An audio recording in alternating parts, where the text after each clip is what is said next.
Mga idol at kabayan, Just 39 Gripen, pinili na ng Philippine Air Force upang maging kanilang kauna-unahang multirole fighter jet. Pilipinas, planong bumili ng 40 brand new na mga multirole fighter jet. Pangulong Bongbong Marcos Jr. talagang naka-full support sa AFP Modernization Program. Bibisita sa ating bansa ang isa sa mga mataas na opisyal ng Swedish Defense Minister na si Pål Jonson.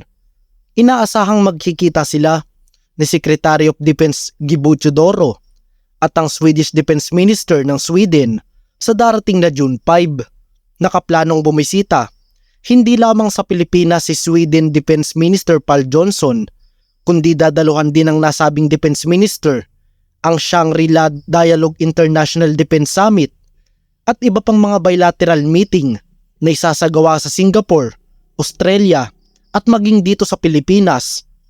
Malaking senyales na ang gagawing pagbisita ni Pål Jonson ay may kinalaman sa ilang proyekto ng Armed Forces, kagaya na lang ng multirole fighter jet acquisition project. Ino-offer sa atin ng bansang Sweden ang kanilang mga Just 39 Gripen na isang light single engine supersonic multirole fighter aircraft na gawa ng Swedish Aerospace and Defense Company o SAAB. Kayang mag-perform ng Gripen ng iba't ibang mga misyon tulad na lang ng air-to-air combat, air-to-surface attack at reconnaissance mission. Bukod pa sa iba't ibang misyon na kayang punan o gampanan ng Gripen, mayroon din itong state-of-the-art na avionics, extended internal fuel tank, 10 hardpoints para sa mga air-to-air and air-to-surface missile. Mayroong single turbofan na General Electric F414G engine ang mga Just 39 Gripen na kayang makapag-produce ng 22,000 pounds ng thrust. Capable din ng Gripen na makapag-operate sa mga short runway na may habang 500 to 600 meters kung ikukumpara sa ibang mga fighter aircraft na nangangailangan ng mas mahahabang runway.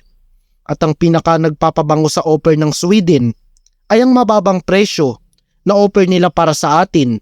Bukod sa mas mababang offer price ng Sweden para sa kanilang mga Just 39 Gripen, mas mababa din di umanong operational cost ng mga Gripen kung ikukumpara natin sa mga F-16 Viper ng Estados Unidos. Sa kabilang banda naman ay patuloy din ang pagsuyo ng Amerika sa Pilipinas at offer naman nila sa atin ang kanilang mga F-16 Viper na isa ding light and single engine multirole fighter jet katulad din ng sa Gripen. State of the art din ang pagkakagawa sa mga F-16 at para sa mga di nakakaalam, F-16 ang pinakamaraming na-produce na fighter jet at nasa serbisyo ngayon ng nasa 25 na mga air force sa buong mundo. Ang nakikita lamang natin na problema sa F-16 Viper na offer sa atin ng Amerika sa ngayon ay hindi na ang budget ng Pilipinas, kundi ang mahabang pila ng mga bansa na nagkakagustong bumili ng mga bagong F-16. Matagal na sana tayong nagkaroon ng ganitong multirole fighter jet kung pinagtulakan lamang sana ng Duterte administration ang pagbili ng mga F-16. Subalit alam naman natin na hindi yun ang nangyari. Dumaan pa ang COVID-19 pandemic na naging dahilan kung bakit ang ilan sa mga big ticket project ay na-delay dahil sa kawalan ng budget at naipasa pa hanggang sa Marcos administration. Sa ngayon patuloy ang tagisan ng dalawang defense company, ang SAAB na nag-o-offer ngayon ng kanilang mga bagong Just 39 Gripen ENF at ang Amerika na nag-o-offer ng F-16 Viper CND. Naniniwala ako na sa oras na matapos ang first batch ng pagbili ng nasa 12 multirole fighter jet ay tsaka lamang uusad ang plano ng Pilipinas na bumili ng 40 brand new na mga multirole fighter jet at pagbili ng mga second hand na mga F-16 mula sa mga third party country. Naniniwala ako na malaki ang chance ng sino mang mananalo sa naunang multirole fighter jet project ng Philippine Air Force ay maaaring makakuha din ng kontrata para sa pinaplanong 40 brand new na pagbili ng mga multirole fighter jet. Hindi din natin pwedeng alisin ang malaking posibilidad na bumili ang Pilipinas ng mga twin engine fighter jet katulad na lang ng mga Eurofighter, F-18 Hornet at mga KF-21. Nagkaroon na rin ng interes ang Pilipinas sa mga nabanggit kong twin-engine fighter jet. Patunay nitong 1995 AFP Modernization Program na isa sa mga requirements ay mapalitan ng mga lumang Northrop F-5 fighter jet ng Philippine Air Force.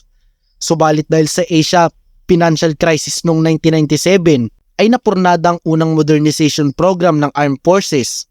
Nagpahayag naman kamakailan ng Pilipinas ng kagustuhan nitong magkaroon ng mga Eurofighter jet o di naman kaya na mga KF-21 fighter jet. Walang imposible sa bagong Horizon 3 ng AFP Modernization Program dahil nasa tinatayang 2 trilyong piso o nasa 35 billion US dollars ang planong gastusin ng Pilipinas at tatagal lang nasabing programa nang nasa loob ng 10 taon. Sa habat laki ng pondo na ilalaan para sa bagong Horizon 3, talagang nasa kagustuhan na lang ng kasalukuyang admin o sa mga susunod pang administrasyon kung paano ipatutupad at popondohan ng bagong Horizon 3 ng AFP Modernization Program.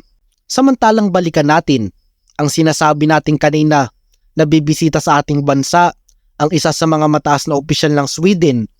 Malaking senyalis ito na finalization na lang ang hakbang na ginagawa ng Pilipinas at Sweden bago tuluyang pirmahan ng kontrata para sa pagbili ng 12 Just 39 Gripen. Sana nga lang ay contract signing nang mangyari at hindi panibagong meeting na wala namang kinakahinatnan. Ito'y magkakaalaman mga kapatid at kabayan sa darating na June 5 at sana nga'y contract signing ang ating masaksihan upang umusad ng napakatagal ng multi-role fighter jet project ng Philippine Air Force.